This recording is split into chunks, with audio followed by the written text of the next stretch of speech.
وہ ابھی فوج میں بریگیڈیئر کے عہدے پر ہی تھا کہ اس کے ملک میں عوام کے ووٹوں کی اکثریت سے ایک مقبول حکومت برسر اقتدار آ گئی۔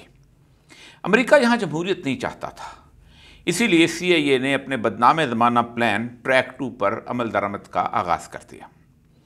اس منصوبے کا مقصد اس کے ملک میں بننے والی مقبول جمہوری حکومت کا تختہ الٹنا تھا۔ اس دور کے امریکہ کے نیشنل سیکورٹی ایڈوائزر نے اپنی نگرانی میں یہ پلان مرتب کیا تھا۔ رچرڈ نکسن امریکی صدر تھا اور Henry Kissinger national security adviser. اس مقصد کے لیے $10 ملین کی منظوری دی گئی اور اس خطیر سرمایہ سے فوج میں سے چند ایک جرنیل، بریگیڈیئر اور دیگر افسران کو خریدنے کا آغاز کر دیا گیا۔ لیکن فوج میں سے امریکہ کی ہاں میں ہاں ملانے اور ان کے مقاصد کو پورا کرنے والا صرف یہی بریگیڈیئر امریکیوں کے ہاتھ آیا۔ اس وقت کے آرمی چیف شنائڈر کو امریکہ نے خریدنا چاہا، لیکن کامیابی نہ ہوئی تو پھر اسے ایک مشتبہ قسم کے حملے میں مروا دیا گیا۔ امریکیوں نے ایک پلان کے تحت اس بریگیڈیئر کو جمہوری آقاؤں کی آنکھ کا تارا بننے کے لیے کہا۔ اس نے صدر کے پاس جا کر دست عرض کی کہ اگر آپ حکم کریں تو میں آپ کے لیے بہت کچھ کر سکتا ہوں۔ پلان کے تحت CIA نے اس بریگیڈیئر کے لیے ایک پورا میدان سجا کر دیا۔ اپوزیشن کے رہنماؤں کو $7 ملین دیے گئے تاکہ وہ حکومت کے خلاف تحریک شروع کریں۔ بس پھر کیا تھا، لوہا گرم تھا اور اس بریگیڈیئر نے دارالحکومت میں چلنے والی اس تحریک کو فوجی طاقت سے کچل کر اس جمہوری صدر کا مکمل اعتماد حاصل کر لیا۔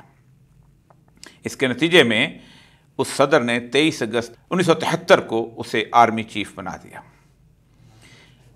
یہ تھا چلی کا جنرل پینوشے اور جمہوری طور پر منتخب ہونے والا صدر تھا آلندے۔ لیکن آرمی چیف بننے کے ٹھیک 18 دن بعد یعنی 11 ستمبر کو اس نے اپنے اس محسن صدر کے محل پر فوج کے ساتھ چڑھائی کر کے قبضہ کر لیا۔ آلندے اس حملے میں مارا گیا اور جو لوگ گرفتار ہوئے انہیں ایک ملٹری چھاؤنی میں لے جا کر گولیوں سے بھون دیا گیا۔ ملک میں ہنگامے شروع ہوئے تو پہلے مہینے میں ہی 2,50,000 افراد کو گرفتار کر لیا گیا۔ پورے ملک میں خوف طاری ہوا تو ایسے تمام علاقوں میں سخت قسم کا آپریشن شروع کر دیا گیا جہاں سے تھوڑی سی بھی آواز بلند ہوتی تھی۔ ہر صوبے میں اس کے فوجی قومی مفاد کے نام پر دندناتے پھرتے اور لوگوں کے سروں کی فصل کاٹتے۔ شہر در شہر ہونے والے فوجی آپریشنوں میں 3,500 سے زیادہ لوگ مارے گئے اور 80,000 سے زیادہ لوگوں کو بغیر کسی قسم کے مقدمہ چلائے تشدد کا نشانہ بنایا گیا۔ ان پر اس قدر تشدد ہوا کہ انہیں جسمانی اور ذہنی طور پر معذور بنا دیا گیا۔ بے شمار لوگوں کو طویل مدت کے لیے قید خانوں کی نذر کر دیا گیا۔ جس دوران یہ ظلم اور تشدد ہو رہا تھا، پینوشے نے اپنے اقتدار کو آئینی حیثیت دینے کے لیے ملک بھر میں ایک جعلی ریفرنڈم کرایا اور اس کے ذریعے ایک نیا آئین بنانے یا پھر پرانے آئین میں وسیع ترامیم کرنے کا اختیار حاصل کر لیا۔ وہ تکبر کے لہجے میں کہا کرتا تھا کہ اس ملک میں ایک پتا بھی میرے حکم کے بغیر حرکت نہیں کر سکتا۔ اس نے مقبول ترین جمہوری رہنماؤں کے مقابلے میں امریکی سرمایہ سے اپنی ایک الگ سیاسی جماعت بھی بنا لی۔ اس جماعت کو CIA اور ملک کی افواج کی بھرپور حمایت حاصل تھی۔ اس پارٹی کے سیاستدان بھی عجیب تھے۔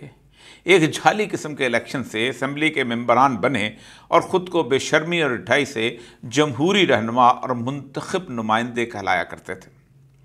حالانکہ ان سب کی حالت یہ تھی کہ جنرل پینوشے کے سامنے بات کرتے ہوئے بھی ان کی جان جاتی تھی، سانس پھول جاتا تھا۔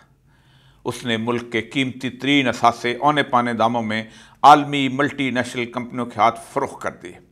اس فروخت سے اچانک بہت سا مال مل گیا اور ملک میں وقتی طور پر خوشحالی آ گئی۔